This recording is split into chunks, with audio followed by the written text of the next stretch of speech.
تواب الرحیم بھی یہ 3 مہینہ سے گاؤں میں نظر نہیں آ رہا. کہیں ایسا تو نہیں کہ اس کے دل کو جھٹکا لگا ہو اور یہ توبہ اوبہ کر کے انڈر گراؤنڈ کو عبادت کر رہا ہو. تو گاؤں والے نے کہا مولانا طرفداری کاہے کرے, چلو نا سیدھے سے اس کے گھر جا کر پوچھ لیتے ہیں توبہ کیا ہے کہ نہیں. پورا گاؤں آ رہا, ساتھ دیجیے گا یعنی جاگ کے بول کے نہیں, اور تو تم بھی سنو. پورا گاؤں آیا, امام نے دروازے پہ آواز دی, نوجوان لڑکی نے دروازہ کھولا. کہیے امام صاحب کا بیٹی ایک بات بتا, مرنے سے پہلے تیرا باپ کون سی نیکی کرتا ہے؟ اگر تلوار ہوتی نا تو مولانا کی گردن کاٹ دیتی. خبردار میرے باپ کو نیکی کرنا وہ کرتا ہوا مت کہیے. کیا مطلب؟ کہ زمین پر میرے باپ سے بڑا پاپی آپ نے دیکھا ہے کیا؟ میرے باپ سے زیادہ برا گنہگار کسی کو دیکھا ہے کیا؟ بھول گیا. جب میرے باپ نے میری ماں سے شادی کیا تھا, دل تھامے رہیے, میری ماں جب دلہن بن کے چلی اس کے گھر کے لیے تو میرے نانا نے اسے قرآن دیا. یہ قرآن لے کر گھر میں آیا, تاک پہ رکھ دیا.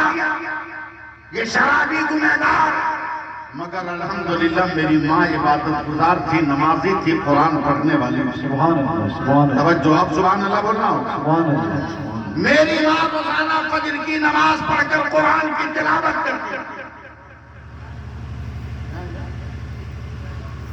قرآن کی تلاوت کرتی تھی. سبحان اللہ کون بولے گا؟ سبحان اللہ. اور اب مت بولیے گا.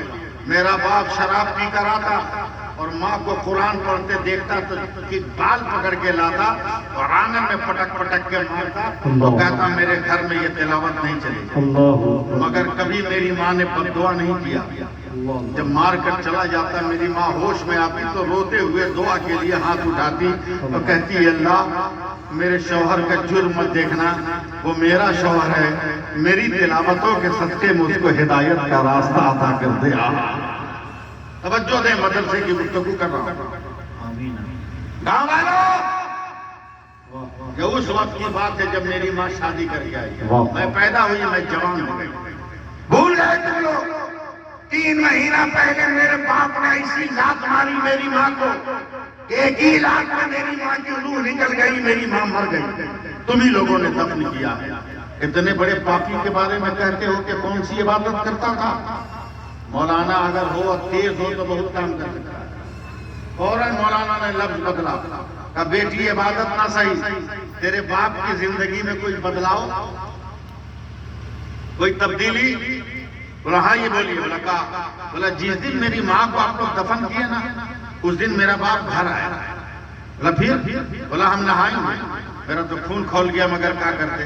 بولا بیٹا نیا کپڑا نکالو. ہم نیا کرتا پاجامہ لے کے کھڑے ہو گئے. باپ نے آیا, نیا کرتا پاجامہ پہنا تو میری کلائی پکڑ لیا, کہا اے بیٹی آج تک تیری ماں کو سنگار کے نام پر تو ہم نے کچھ نہیں دیا, مگر تیری ماں عورت تھی نا, ہو سکتا ہے اس کی الماری میں سرما ہو. میری تمنا ہے کہ آج آنکھ میں سرما لگاؤں. میں نے سرما دیا, میرے باپ نے لگا لیا. برتن والوں سنبھالو مجھ کو. اس کے بعد میرا باپ روتا ہوا کہتا ہے ادھر ہے بیٹی. میں نے اپنی عطر کی شیشی دے دی.